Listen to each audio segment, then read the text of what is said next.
Have you ever wondered why a poor country, full of hard-working people and natural beauty, stays poor? Why its leaders live like kings, while children go hungry? This is the story of the Banana Republic, a term that sounds funny, but hides a dark and deadly history. Let's go back over 100 years to the heart of Central America. In the late 1800s, bananas were just becoming popular in the United States. They were cheap, sweet, and easy to grow in tropical climates. American businessmen saw a golden opportunity, not just in fruit, but in power. Enter the United Fruit Company, later known as Chiquita.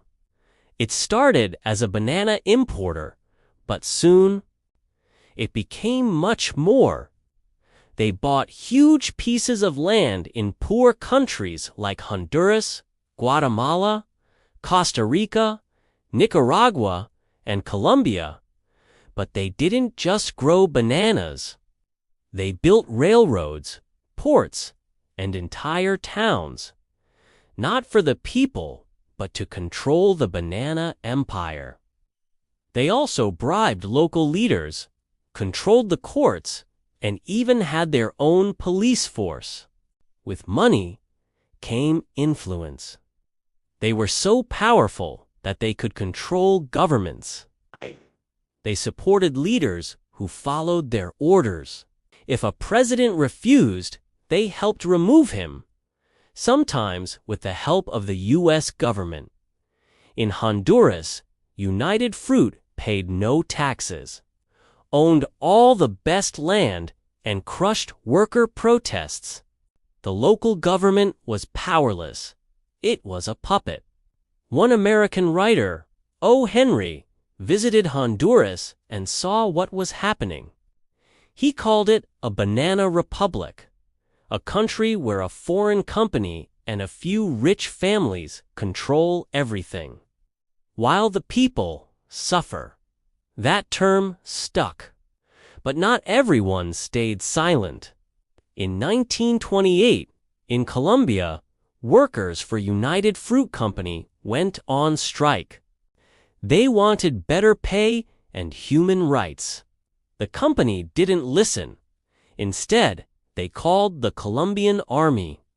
What happened next is known as the Banana Massacre. Soldiers opened fire on thousands of peaceful protesters. Some say more than 1,000 people were killed. United Fruit called it necessary. The U.S. backed them.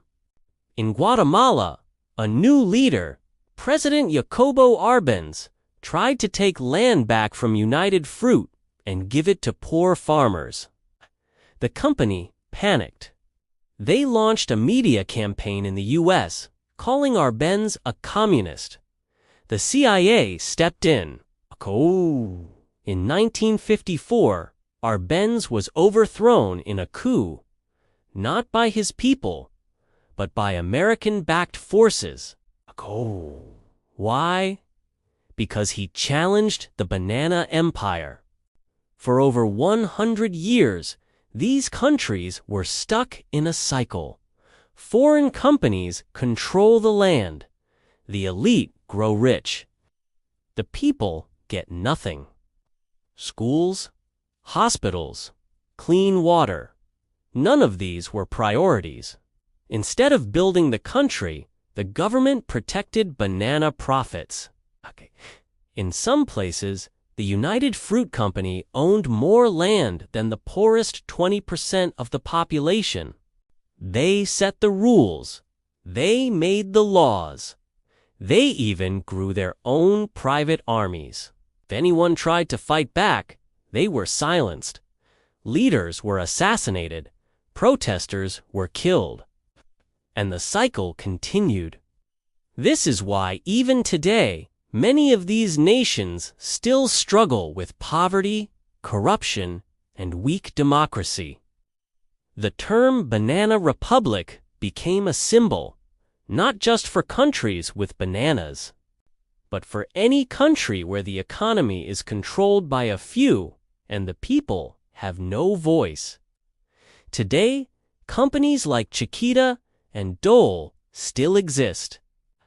They no longer hold the same power they did a century ago, but the damage is done. In Guatemala, people still remember the coup. In Colombia, families still talk about the banana massacre. In Honduras, many still live under the shadow of poverty planted during those times. The Banana Republic wasn't just a name, it was a system, system where a fruit became more powerful than freedom. Next time you eat a banana, think about the history behind it, the lives lost, the countries broken, and the empires built from something so small and yellow. This is not just history, this is a lesson. When money controls the government, when the people are silenced, and when justice is sold to the highest bidder, any country, not just a poor one, can become a banana republic. If you learned something powerful today, please like this video, share it with others, and subscribe for more deep stories from history. Thanks for watching. We'll see you in the next one.